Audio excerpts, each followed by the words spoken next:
বিরাট হাঁড়ি দেখতে পাচ্ছ, সেই হাঁড়িতে চাল ফুটছে, একটা বিরাট হাঁড়ি চাল ফুটছে।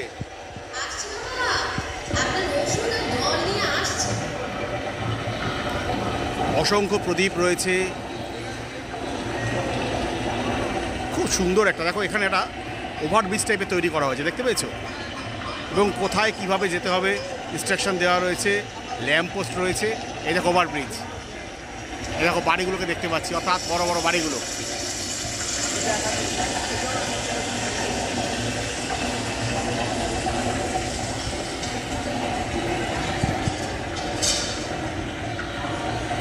আগে যে 51টি পরিবার ছিল, একসাথে খাওয়া দাওয়া হতো, সেগুলো এখন আর নেই। সেইগুলোকে বোধহয় কোথাটা তুলে ধরা হয়েছে, কারণ 51বর্তী তোমরা জানো, সেই 51বর্তী যে পরিবার, তাদের কথাই কোথাও তুলে ধরা হয়েছে। এখানে কিন্তু মা একটা বিরাট হাঁড়ি ধরে নিয়েছে এবং হাঁড়িতে লেখা আছে, এবার নামি হারিয়ে নাও, এবার হাঁড়ি নামিয়ে নাও, ভাত দেবার পাতাটা কোথায় রে বৌমা। মানে এই যে কথাগুলো আগে হতো, এখন তো আর আজকাল শোনাই যায় না।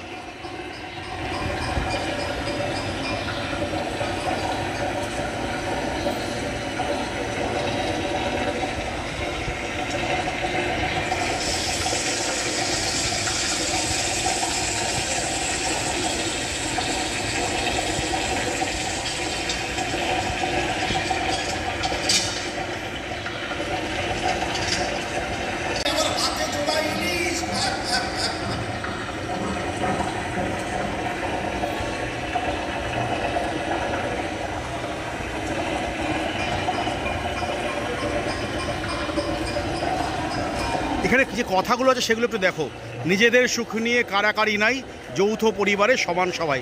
অর্থাৎ যৌথ পরিবার যে ধীরে ধীরে ভেঙে গেছে, সেটাই কিন্তু কোথাও বলার চেষ্টা হচ্ছে। কে পাবে গাদা পেটি, কে পেলো মুড়ো, তা নিয়ে টেনশন দেখিনি তো কারো। আজকাল হয়তো টেনশনগুলো হয়, একটাই পরিবারের কে কী পেলো না পেলো এটা নিয়ে হয়, তাই ধীরে ধীরে পরিবারগুলো ভেঙেও যাচ্ছে।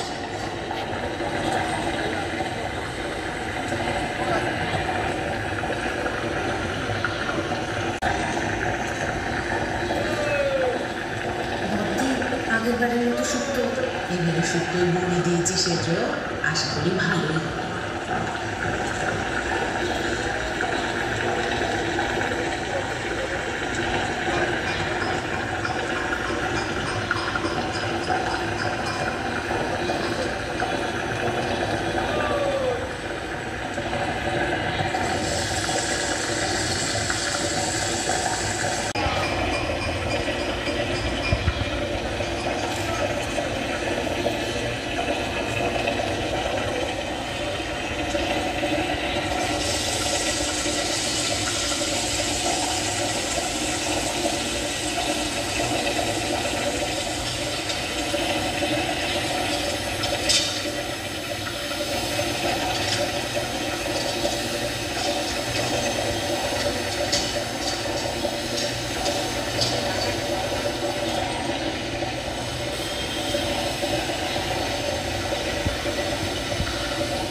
এবারে দুর্গাপুজোর অষ্টমী ভোগটা কিন্তু তুমি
তাহলে কেমন লাগলো নাকতলা উদয়ন সংঘ অবশ্যই তোমরা জানাতে ভুলো না।